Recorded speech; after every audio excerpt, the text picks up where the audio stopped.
Hello two family, Har Har Mahadev. કેમ છો બધા? મજામાં? તો ફરી એક નવા વ્લોગમાં તમારું બધાનું હાર્દિક સ્વાગત છે. તો મસ્ત મજાનું ગુડ મોર્નિંગ થઈ ગયું છે ને હું જાઉં છું ખેતર, કારણ કે આપણે રીંગણની અંદર રોગ પડી ગયો છે તે ડાળીઓ કાપવા માટે. તો ચલો ખેતર. આવી રીતે બધી ડાળીઓ મળી જાય છે ને, તો એને મારે કાપવાની છે દાંતેડાથી અને દવા છાંટવાની છે પછી, કારણ કે કાપ્યા વગર દવા છાંટશું તો કંઈ કામ નહીં લાગે.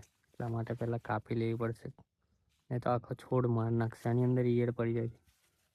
ગાઈસ, એક કોથરો ભરીને આપણે ઠેલી ભરતી દીધી છે. જુઓ તમે ડાળીઓ, અને 3 4 4 6 4 જેવું કંઈક કાપ્યું છે મેં. હજુ બીજું બધું બાકી છે, પછી દવા છાંટવાની છે. આટલું અડધું થઈ રહ્યું છે અને હજુ ચાલુ જ છે. ખેતરથી ઘરે આવી ગયો છું અને જો તમે આપણા ફેમિલીમાં એક નવો મેમ્બર એડ થયા છે.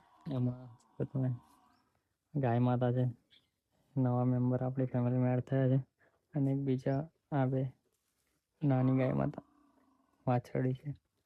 અને આ 3 તો હતા જ આપણે, ભૂરી, કાળી, એનું નાનું પેલું બીજું બચ્ચું.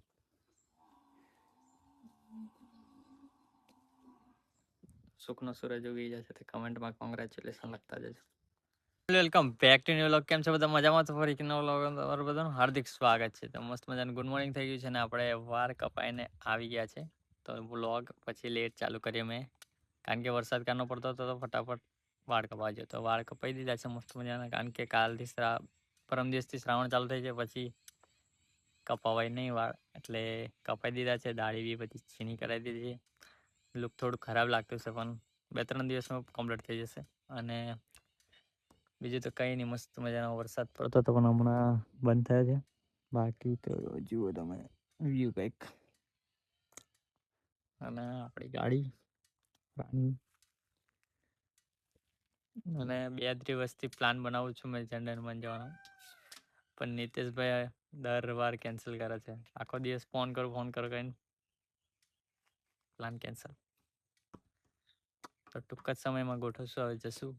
અને બ્લોગ કાલનો બી છે ને આજનો બી છે, બે મિક્સ કરી દીધા છે, કારણ કે કાલે બનાવી ના શક્યો અને આજે પણ નોકરીથી જઈને આવ્યો છું નાઇટમાંથી, એટલે હમણાં બી જઈને ખાઈને ઊંઘવાનું જ છે. પછી વહેલો ઉઠીશ એવું વિચારું છું, પણ જોઈએ શું થાય છે.